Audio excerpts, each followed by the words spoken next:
Welcome back, welcome back, welcome back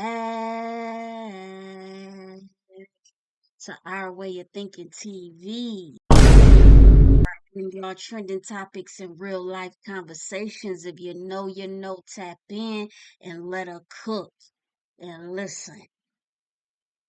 We got a sad story. You may have heard about it coming from out of Chicago. A mother, um, who was ambushed in broad daylight. Crazy work, nasty work. She was with her boyfriend in the car. Um, Baby was in the back seat. Thank God nothing happened to the baby. But they were ambushed by two shooters, and unfortunately she was the only one that lost her life. Sad situation, unfortunate situation. We're going to react to a video so we can get a little bit more information on what happened that day. But I'm hearing some other things as we get into this video. um you know it's definitely a sad situation because not a baby doesn't have a mother, but I'm also hearing some things where, and this is all alleged, she may have not been so innocent. They say that they were targeting the boyfriend, but some are saying she was the one being targeted because she been talking a little too much on the internet, popping off. Y'all, it's females out here want to be YNs, man. They want to talk about the dead. They want to, you know, post like guys and do all this type of stuff. And sometimes this be the results. You gotta learn from it. You want to get involved in the streets and talk street talk and and talk about people, dead homies and things like that. There's gonna be consequences. But once again, like I said, this is alleged. This is what I'm hearing people saying. Like, she was saying some things online, and this is what happened. So they saying she's, rest in peace to her. Condolences to the family. It's still a sad situation because now here it is, a baby does not have a mother. And when is it gonna stop, man? We really just gotta stop. This is just getting out of control. But nevertheless, let's go ahead and get into this video. Tap that subscribe button. Also, as we running these subscribers up, please also run up the Instagram. Link is in the bio. Let's get it. Yeah. From all indications, there were multiple shooters who fired dozens of shots, perhaps more than 50. Remarkably, all of those bullets missed a baby who was sitting in the car that was targeted. Investigators remained at the scene well after nightfall at this corner littered with shell casings, where somehow a baby in this bullet-riddled car emerged unscathed. What's the purpose of shooting at a car when you know there's a child in the car? That doesn't make any sense. Yeah, it could be a lot of other people who's lost their life here today. Kirk Bell is the godfather of 26-year-old Gabrielle Ayers, who relatives identify as the woman who was shot and killed in her white Chevy sedan around 1:30 p.m. at 79th and May Street, her car then crashing into a van. A witness heard the crying first. They ran toward the white sedan, the one with shattered windows and bullet holes punched through every surface. The gunfire had stopped. The shooters were gone. But the crying, that sound cut through everything. Inside the vehicle, strapped into her car seat in the back, was a baby girl, less than 1 year old. She was holding a lollipop in her tiny hands, surrounded by broken glass and blood. The infant wasn't hurt, not a single scratch. But the woman in the passenger seat, her mother, had been hit multiple times. This happened in broad daylight. February 4th, 2026, around 1:25 in the afternoon. In a residential neighborhood in Chicago, where people were out, cars were passing, life was happening. The shooters didn't use handguns. They brought rifles, long guns, and they didn't fire a few warning shots. They unleashed over 50 bullets into that sedan, 50 rounds. They briefly retreated, got into a vehicle, came back, and fired. Y'all, not only did it happen in broad daylight, but somebody caught it on camera too. Crazy. Again. Someone wanted the people in that car dead. They wanted it so badly that they didn't care or didn't bother to check that a baby was sitting in the back seat. The 27-year-old driver survived. The woman in the passenger seat didn't. 2 days later, police still don't know why it happened. No arrests, no clear motive, just a motherless infant, a devastated family, and a community demanding answers. Her name was Gabrielle Ayers. She was 26 years old, and this is her story. Hello, Crime Trail family. Welcome back to the channel. Shout out to the Crime Trail. Uh, go check their page out, subscribe to them. Yeah. If you're new here, you've just stepped into one of the most disturbing cases we've covered, not because of what happened, but because of what we still don't know. Hit the subscribe button right now, turn on your notifications, like this video, share it. Cases like this need visibility. They need people asking questions. They need to stay alive in our collective consciousness. Now, let's talk about what happened on February 4th, 2026. Chicago, a city of nearly 3 million people, a place where neighborhoods stretch for miles, where communities have deep roots, where families have lived for generations. But Chicago has also become synonymous with something else, something darker, gun violence. 2025 was another brutal year. Shootings that happen in broad daylight, victims who had nothing to do with gangs or criminal activity, children caught in crossfire, mothers gunned down while running errands. The numbers tell a story, but they don't tell the whole story. Behind every statistic is a name, a face, a family left behind. Auburn Gresham sits on Chicago's South Side. If you've been following crime in this city, you've heard the name before. This neighborhood has been a flashpoint, a community that's seen wave after wave of gun violence, despite the tireless work of activists, community leaders, and residents who refuse to give up on their streets. And right in the heart of this neighborhood stands St. Sabina Church, led by Father Michael Flieger. For decades, Father Flieger has been fighting gun violence, organizing marches, confronting politicians, demanding change, calling out the systems that allow illegal weapons to flood these streets. So when violence erupted just over a block from that church on February 4th, 2026, it felt like a devastating mockery of everything this community has been fighting for. This is where Gabrielle Ayers' story begins. This is where Gabrielle Ayers comes in, 26 years old, a young mother, a woman with her whole life stretching out ahead of her. She wasn't a statistic waiting to happen. She wasn't involved in gangs. She wasn't out there living a life that put her in harm's way. Gabrielle was just trying to make it, trying to raise her daughter, trying to navigate life in a neighborhood where violence is never far away, but hope still exists. Those who knew her describe a woman who loved her baby girl fiercely, a mother who was working to build something better, something safer for the next generation.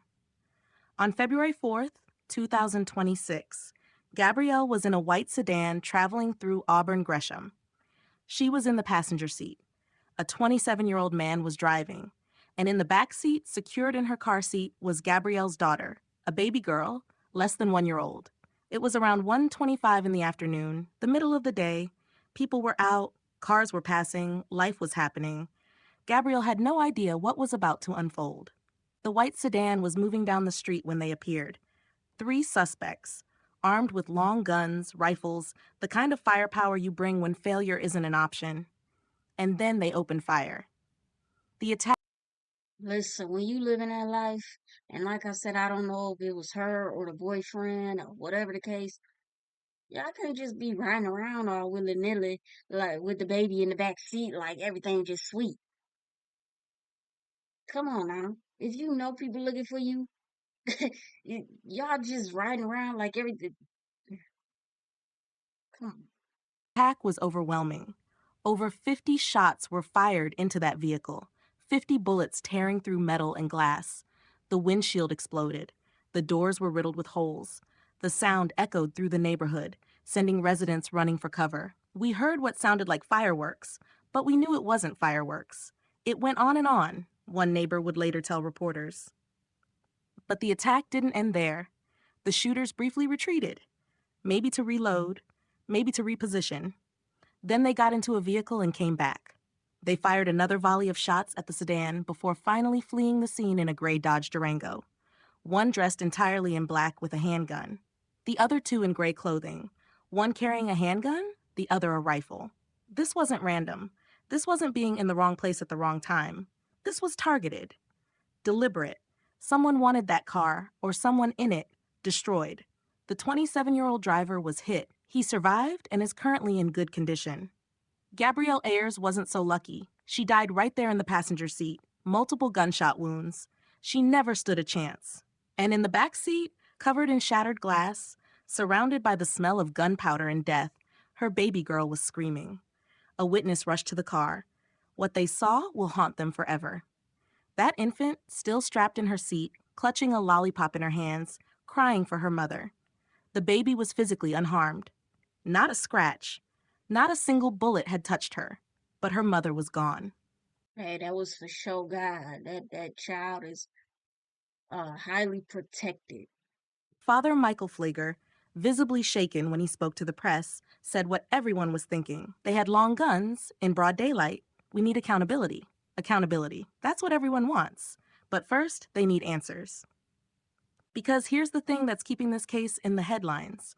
That's keeping people up at night. That's driving the internet absolutely crazy with speculation. Nobody knows why this happened. As of February 6th, 2026, 2 days after Gabrielle was killed, no arrests have been made. According to Area 2 detectives, the motive remains unclear. Unclear. A woman was shot over 50 times in broad daylight with her baby in the back seat, and the police still don't know why. So the internet did what the internet does. People started theorizing, speculating, trying to make sense of something that feels senseless. And honestly, some of these theories are worth considering. Was this gang retaliation? Auburn Gresham has active gang territories. It's not a secret. According to the Chicago Sun-Times, this area has seen its share of territorial disputes, retaliatory shootings, and violence tied to organized criminal activity. So the first theory floating around is that Gabrielle was connected to someone, maybe a boyfriend, maybe a family member, maybe just an acquaintance, who was involved in something dangerous, and she paid the price for someone else's actions. The thinking goes, she was targeted as a message. Kill her to hurt someone else. Send a warning. Make a point. But if that's true, why hasn't anyone claimed responsibility? Why is the motive still a mystery? Gang violence usually has a pattern, a logic, even if it's a twisted one. People talk. Word gets out. But in this case, silence. Was this personal? Maybe this wasn't about gangs at all. Maybe someone had a problem with Gabrielle specifically. We live in an age where arguments that start on social media can end in real-world violence. Did Gabrielle say something online that enraged the wrong person? Did she get into a dispute over money, over a relationship? See what they say? I don't know if that's the Gabrielle girl that's saying that, but you get what I'm saying? Y'all be playing with fire and you don't, females, us females, you need to stay out of that. You don't need to be talking like no dudes. You know what I'm saying? You gonna post her brother in a casket? Over something we can't even imagine that escalated to murder? Did Gabrielle witness something she shouldn't have? Did she know something that made her a liability? Was there a personal vendetta so strong that someone was willing to risk everything to end her life? Or was this a case of mistaken identity? Here's the theory that terrifies people the most. What if they got the wrong person? What if Gabrielle Ayers died because she happened to be in a white sedan that looked like someone else's car? What if the shooters thought they were attacking a completely different target? But then remember, 50 shots, 2 separate attacks, the shooters retreating and coming back to finish the job. That doesn't feel like confusion. That feels like certainty. Unless they realized mid-attack that they had the wrong person and decided it was too late to stop. That they were already committed. We don't know which possibility is worse. Now here's the part that nobody can explain. The baby. If this attack was targeted, if the shooters knew who Gabrielle was, if they followed her, if they planned this, then they also knew about her daughter. Think about what that means. They would have seen Gabrielle getting into that car with an infant. They would have watched her secure that baby in the car seat. They would have known, beyond any shadow of doubt, that when they opened fire with rifles, they were shooting at a vehicle with a child inside. And they did it anyway. Over 50 bullets into a car with a baby in the back seat. What kind of rage drives that? What kind of hatred? What could a 26-year-old mother possibly have done to deserve execution while her child sat behind her? unscathed. What's the purpose of shooting at a car when you know there's a child in the car? That doesn't make any sense. Yeah, it could be a lot of other people who's lost their life here today. Kirk. Or, and this is just as disturbing, what if they didn't care? What if the baby was just acceptable collateral damage? What if ending It don't make sense, but at the same time, the baby didn't get hit, so they could have been calculated in the sense of knowing just shoot in the front. You get what I'm saying? Don't shoot in the back. I mean, I get it. People not expert shooters, but they clearly knew what they was doing if they knew it was a baby in there because the baby was unharmed.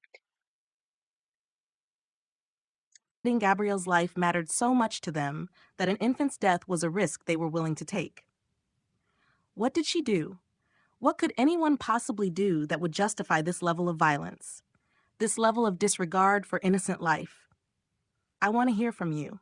What do you think happened? Drop your theories in the comments. Do you think this was gang-related? Was it personal? Could it have been mistaken identity? And here's the real question. What kind of person fires into a car knowing there's a baby inside? So what are the police doing?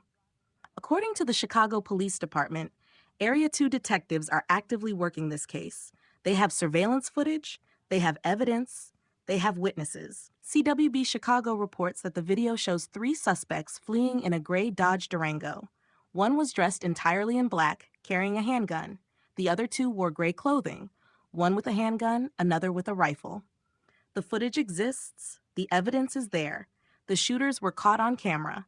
But as of February 6, 2026, not a single arrest has been made. Cook County Crime Stoppers is offering a $10,000 reward for information leading to arrests and convictions. They're asking anyone with information to come forward. Tips can be submitted anonymously. Multiple agencies are involved. The community is demanding answers.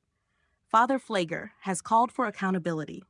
Residents are organizing vigils, demanding increased police presence, begging for this violence to stop. How many times does this have to happen before something changes?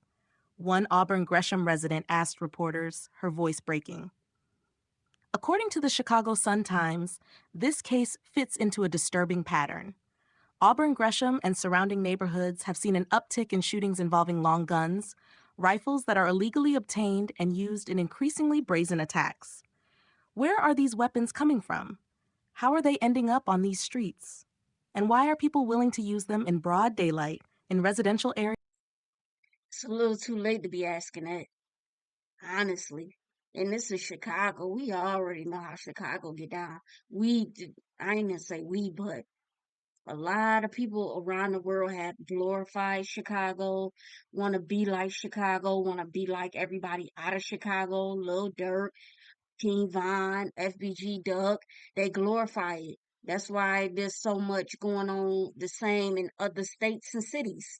They copy Chicago. So it's a messed up situation, but are we really that surprised?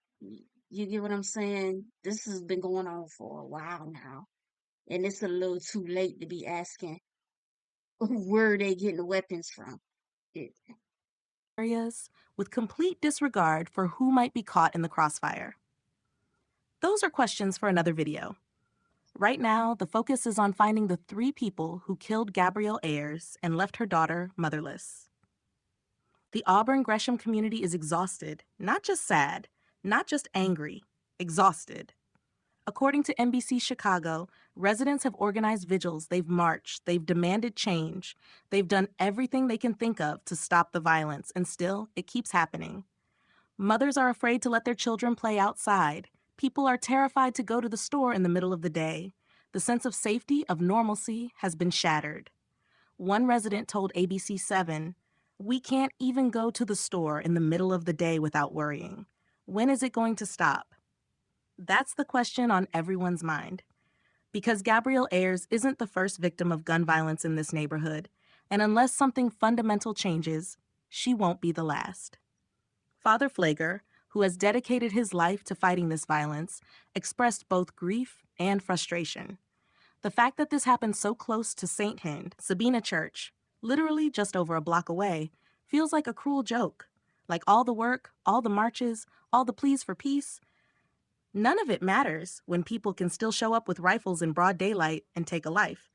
But at the center of all this community pain, all this policy discussion, all this debate about guns and gangs and violence, there's a real person. Gabrielle Ayers was 26 years old. She had dreams. She had plans. She had a daughter who needed her. According to those close to her family, Gabrielle was working to build a better life. She was a mother who loved her child fiercely, who wanted to give that baby girl opportunities and safety and a future. And now she's gone.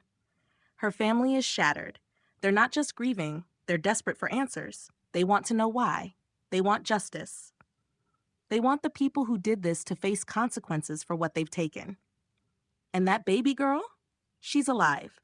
Physically, she's fine. Not a scratch on her. But she'll grow up without her mother. She'll never hear Gabrielle's voice. She'll never feel her mother's arms around her. She'll only know her through photographs and stories told by people who loved her.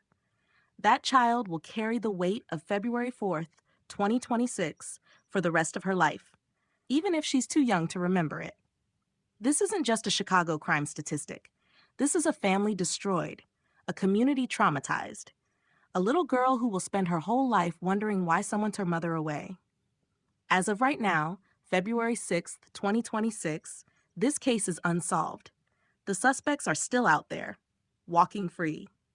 While Gabrielle's family plans a funeral and tries to figure out how to explain to that baby girl, when she's old enough to understand, what happened to her mother.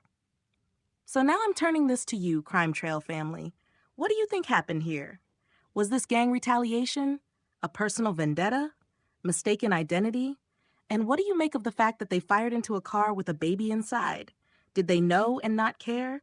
Or did they never even check? The sad part about it is when the little girl get older, she already gonna hear stories, but then when she able to get on the internet and see it's a video, that's really what's gonna be like, damn, like, you know what I mean? Like, that's really gonna put a dent in somebody's heart. Like, Drop your theories in the comments. Let's keep this conversation going. Let's make sure Gabrielle's case doesn't fade into the background noise of daily news cycles. If this video affected you, share it. Subscribe to the channel if you haven't already. Hit that like button. It helps more than you realize.